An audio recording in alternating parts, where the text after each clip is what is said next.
A new bill at Queen's Park targets confusing and expensive cell phone contracts. The McGuinty government is expected to give Ontarians a break on their hydro bills, and the Hawks basketball teams play their home openers. Humber News starts right now.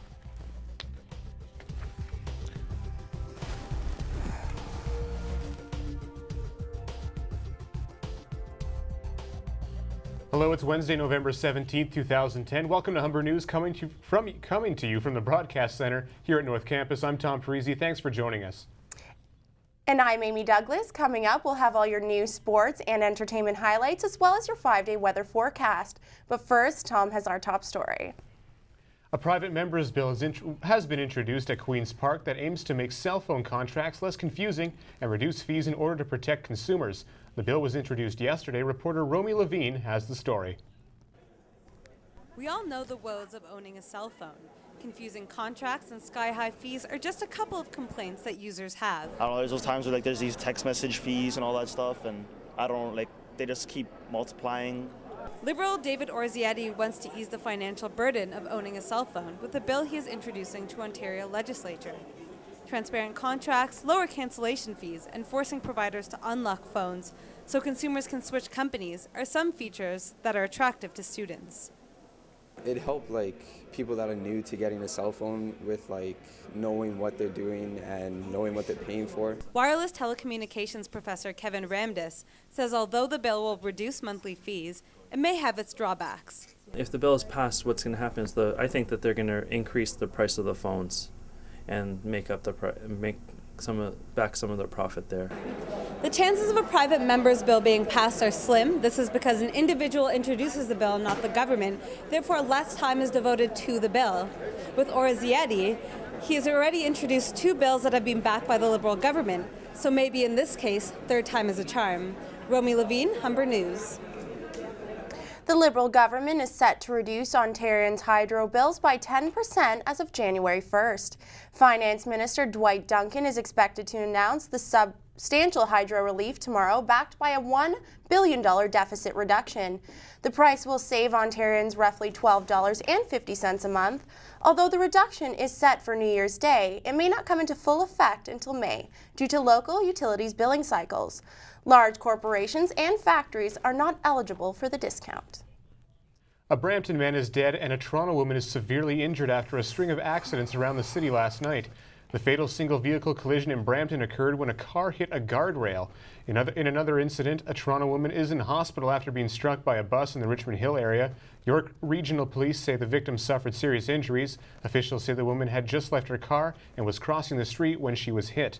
While the weather wasn't reported as a factor, in either accident, strong winds and heavy rains created road conditions yesterday.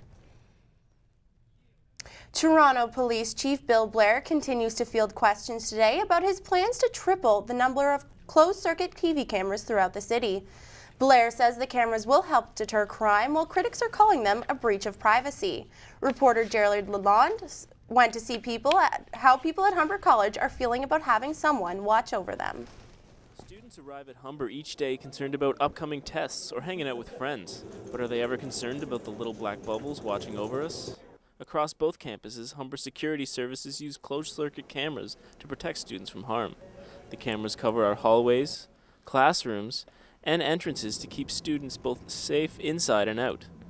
But are these eyes in the sky effective at stopping crime and keeping students safe? Humber student Jordan Seccareccia says he doesn't see cameras as a deterrent. I don't think cameras. I don't think they do much to. If somebody's going to do something, truly malicious, I don't see how a camera would get in the way of that. But Acting Director of Public Safety Gary Jane says these tools serve a dual purpose.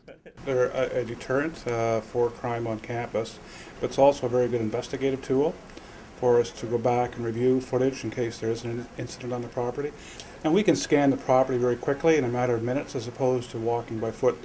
Jane says, like the Toronto Police, he would love to double, even triple the number of cameras here at Humber. Not only do they help to deter crime, he says, but they also help students feel safe. Jared Lalonde, Humber News. A new survey says about 40% of Ontario community colleges don't have programs to test students for literacy. The report was done by Fanshawe College. The author says there's a clear correlation between literacy and student success rates. They say a lack of literacy screenings poses problems for mature and ESL students who may have harder time dealing with a college education.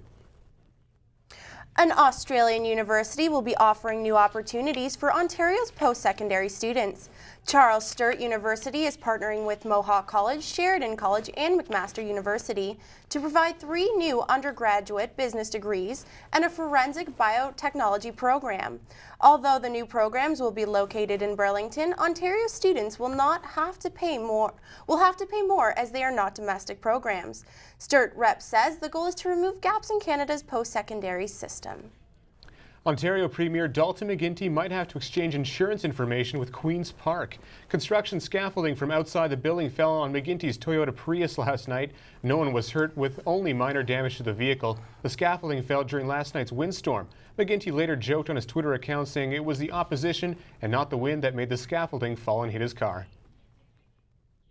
Coming up after the break, Christina Russo has all your sports highlights. We'll tell you what's making news across Canada and the world. And Mesa Alajami has all your weather information.